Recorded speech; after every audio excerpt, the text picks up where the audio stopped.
अस्सलामुअलैकुम। आज का बहुत ही मज़ेदार और अच्छा टॉपिक लेकर आई हूँ, खौफ और डर का कारोबार। आखिर क्यों क्यों क्यों आखिर क्यों हर कोई ये बोलता है कि आखिर मेरे साथ ही ऐसा क्यों। तो इस टॉपिक पे बात करते हैं। क्या ये सच नहीं कि मुसलमानों को कुरान से इस कदर डरा दिया गया है कि कुरान को पढ़ना और समझना इस कदर मुश्किल बना दिया है कि आम मुस्लिम ने इसके बारे में सोचना ही छोड़ दिया है कि हम इस पे अमल करें, इसको पढ़ें। तो टॉपिक को आगे ले जाने से पहले जो चैनल पे नए हैं, चैनल को सब्सक्राइब कीजिए और बेल के बटन को क्लिक कीजिए ताकि हर नई आने वाली वीडियो आप तक पहुंच सकें।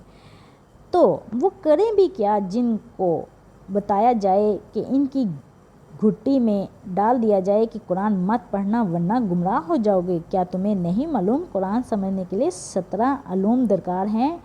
इसके लिए किसी अच्छे उस्ताद से सीखो।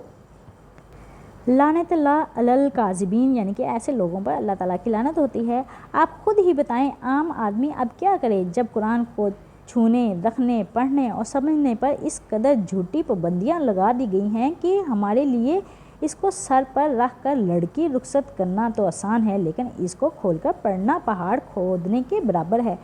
जबकि आप सब के इल्म में है, कुरान खुद ऐलान करता है, फरमाया है, वलक़द यस्सरनल कुरआन लिज़्ज़िक्रि फ़हल मिन मुद्दक्किर, यानी कि अल-क़मर की आयत नंबर 18 में। और दर हकीकत हमने कुरान को याद दहानी के लिए नहायत आसान बनाया है।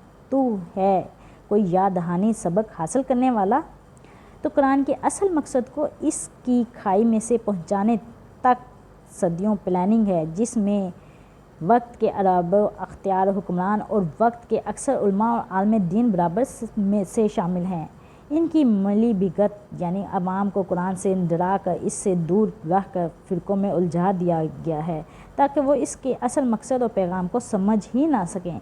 इनको बेखौफ और बेफ़िक्र और बेवकूफ़ बना कर और धोखे में रख कर इनके माल और पैसों पर अपनी हुक्मरानी और ऐश और इशरत के खूब मज़े लूटें।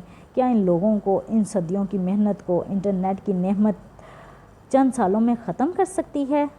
तो अगर ये टॉपिक आपको पसंद आया हो, इस पे कोई अगर आपके जहन में कोई बात आई हो तो अच्छा सा कमेंट कीजिएगा, चैनल को सब्सक्राइब कीजिएगा, दुआ में याद रखिएगा। अल्लाह हाफिज़।